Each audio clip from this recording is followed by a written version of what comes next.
In this video, I'm going to go over right triangle trigonometry, and what I'm going to be talking about are the various trig functions. But before we do that, we just need to do a little refresher of what a function is. Now, remember, a function is a relationship where we input something and then we get an output based on whatever the input is. Now, the collection of all things that we are able to input into a function is called the domain, and the collection of all things that we can get out of a function is the range. So we have 6 trig functions, and in each of these functions we input something, and then based on what the function is, we get an output. So listed down below here are the 6 trig functions, and we define these trig functions using a right triangle here. So this right triangle, we have a length x here, we have a length y, and then the hypotenuse of this right triangle in this instance is 1, and that's just going to simplify things for the time being. So this point up here has the coordinates x, y because it's x in the horizontal direction, y in the vertical direction. And then that t down there is the angle inside the triangle. So all of the trig functions have an input. So trig functions, the input is an angle, and that angle can be measured in degrees or radians. And then the output is a ratio. If we're thinking about it in terms of a triangle, the ratio is going to be something with 2 of the sides of this right triangle, x, y, or in this case 1. It could also be a coordinate if we're talking about x or y here. Okay, so both of these, depending on the situation that we're dealing with, both of these would make sense, either a ratio or a coordinate as the output of a trig function. So down below here we have 6 trig functions, and all of these are abbreviated, how they're typed out here. But I will write down what each of them are. So the first one is sine. Don't say sin here. Sine, cosine, tangent, and then we have cosecant, secant, and cotangent. And these are the 6 trig functions. Now, each of these trig functions has an input of an angle. In this case, t is the angle for each of these. Okay, and that corresponds to this angle up here in our diagram. And then each of these trig functions takes 2 of the side lengths of this triangle and creates a ratio. So out of these 3 lengths, we can combine them as a ratio in 6 different ways, and that gives us the 6 trig functions. So sine of t, that ratio is the opposite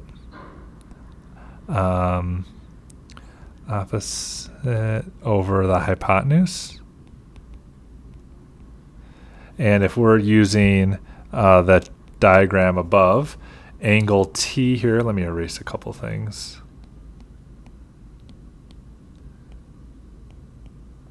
Okay, so angle t, the opposite side is y, and then the hypotenuse of this triangle is 1. So this is y over 1, or just y. Okay. Cosine is the adjacent side over the hypotenuse. I'll abbreviate. In this triangle, if we're starting with angle t here, the adjacent side is x. That's the side that's next to the angle, and then the hypotenuse is 1. So this is x over 1, or in just x.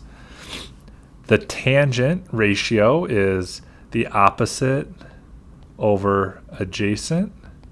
In this instance, the opposite side of angle t is y. and then the adjacent side is x. So the hypotenuse is never either the adjacent or the hypotenuse. We always just call the hypotenuse the hypotenuse. And so the adjacent side is what's next to the angle.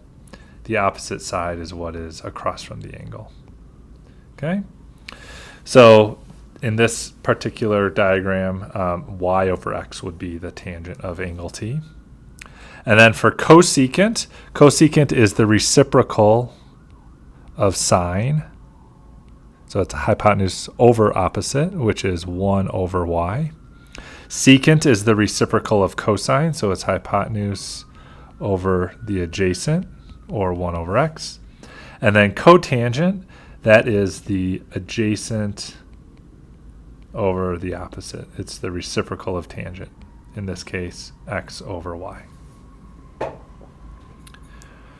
Okay, so let's do a couple examples where we're using these 6 trig function ratios. And one thing before we move on, you may have learned this before if you've taken a trig class, but what we really need to remember is sine, cosine, and tangent. And how a lot of people remember this is with the mnemonic so, ca, toa. So this first one, sine, S, the S stands for sine. Sine is opposite over a hypotenuse. That's why we have O and H. Cosine is equal to adjacent over hypotenuse. Tangent is opposite over adjacent. So SOHCAHTOA may help you remember these. All right, so in this example, we have a triangle, and it says if cosine of angle B is equal to 0.6, so remember, the input in a trig function is an angle. So this is saying the cosine of angle B, which is down here, angle B, is 0.6, and A is 21, find B and C. So before I solve this question, a couple things. We use capital letters for angles, and then lowercase letters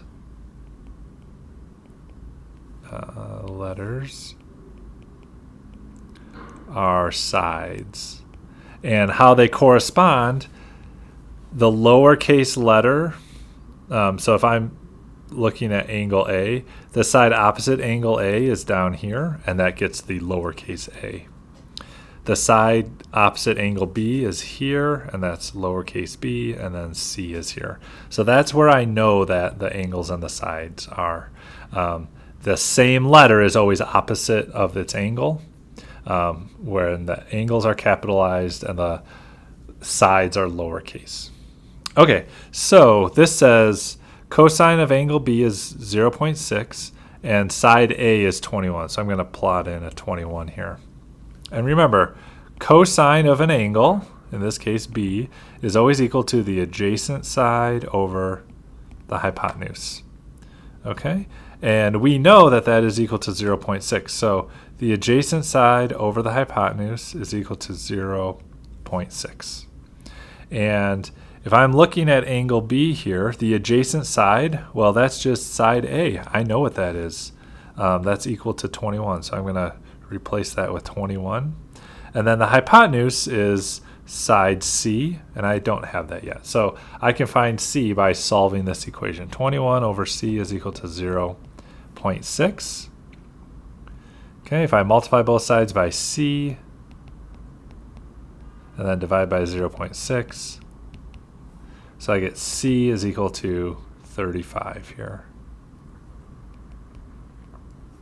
And now that I have 2 of the 3 sides of the right triangle, remember this thing called the Pythagorean theorem that we can use anytime we have a right triangle. If we have 2 of the sides, we can use this equation to find the missing side. So 21 squared plus b squared is equal to 35 squared. 21 squared is 441 plus b squared. 35 squared is 1225.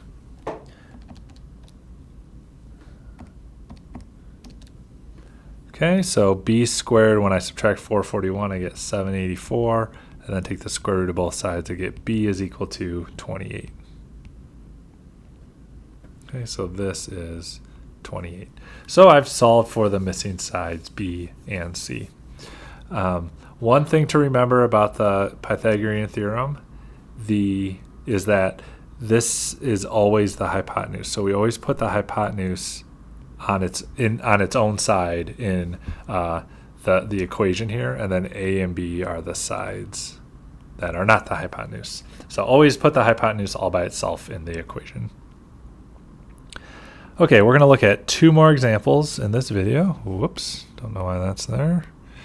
All right, so find the value of the 6 trig functions for theta in the given triangle, and the triangle is going to look like this.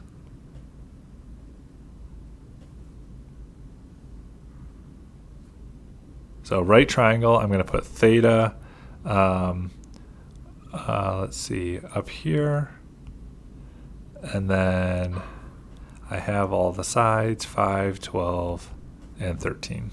Okay, so we want to find sine of theta, cosine of theta, tangent of theta, and then we want to find the reciprocals of those. So cosecant of theta, secant of theta, and then cotangent of theta. All right, you might want to try this on your own first, and then see if you can come up with this. So maybe hit pause, see if you can evaluate these, and then see what you come up with.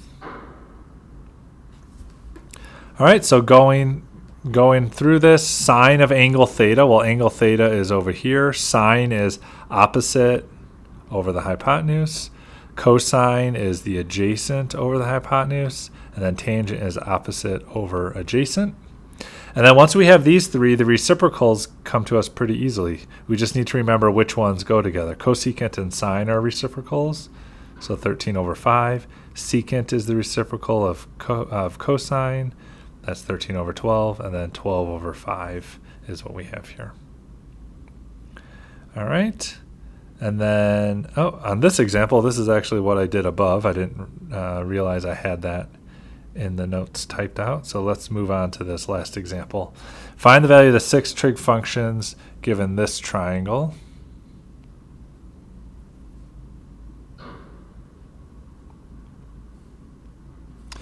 And we're going to have 8 down here, 5 here, and theta up here. Now we need to do a little bit of work here because we're missing a side and we're missing the hypotenuse. Let's call it x. So I'm going to say x squared is equal to 5 squared plus 8 squared. 5 squared is 25. 8 squared is 64. So x squared is equal to 25 plus 64 is 89. So taking the square root of both sides, I get x is equal to square root 89. And just making sure I did all my arithmetic correctly. I think so. If not, let me know in the comments. So we're going to leave that as an exact value, square root 89. And now from here we can get the 6 trig function values. So cosine, sine, tangent, and then cosecant, secant, and cotangent. Once again, maybe hit pause, see if you can get these on your own. All right, so for sine of theta, I'm going to do the opposite over hypotenuse. So the opposite of theta is this 8. So 8 over square root 89. Cosine is adjacent over the hypotenuse, so that's 5 over square root 89. And then tangent is opposite over adjacent, so 8/5. And then the reciprocals, I just flip all of those fractions. So square root 89 over 8, square root 89 over 5, and 5 over 8. Okay, so a couple things to mention here. One is if all of the sides in the triangle are different, which in this case they are, that means all of these 6 values should be different. None of them should be the exact same. So that's something to always check. Make sure that all 6 of these are different if all the sides of the triangle are different. And then one other thing to mention, let's look at sine of theta is equal to 8 over square root 89. Now, couple things that we want to mention. First of all, square root of 89, sometimes we may want to see if that is a reduced radical or a simplified radical. In this case, it is, because there are no perfect squares that can be factored out of 89. So let me do one that is not simplified. Let's say it's square root of 48. If I want to reduce that radical, what I do is I think, well, are there 2 factors of 48 such that one of them is a perfect square? And 3 times 16 satisfies that. So what we can notice is that 16 is a perfect square, so I can take the square root of 16 and I can take it out of the square root. So this is 4 square root 3, and that is how that can be simplified. Excuse me. But square root of 89 I can't simplify because there's no perfect square that I can divide, or that is a factor of 89.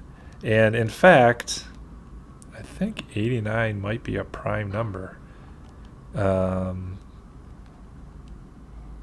I think 89 is prime. So in other words, I can't reduce that one anyway because it's a prime number. So that's one thing to think about when we're working with square roots. The second thing here with this 8 over square root 89, sometimes we may be asked to rationalize the denominator. And this just means write this fraction so that I don't have the radical, the square root in the denominator anymore. So what I'm going to do is I'm going to multiply the top and bottom by that square root. And what we end up with is 8 square root of 89 divided by, when I multiply these two together, that just gives me 89. So that would be a different form of that fraction. It's not more correct than the other, but just know that sometimes we may be asked to rationalize our fractions like this.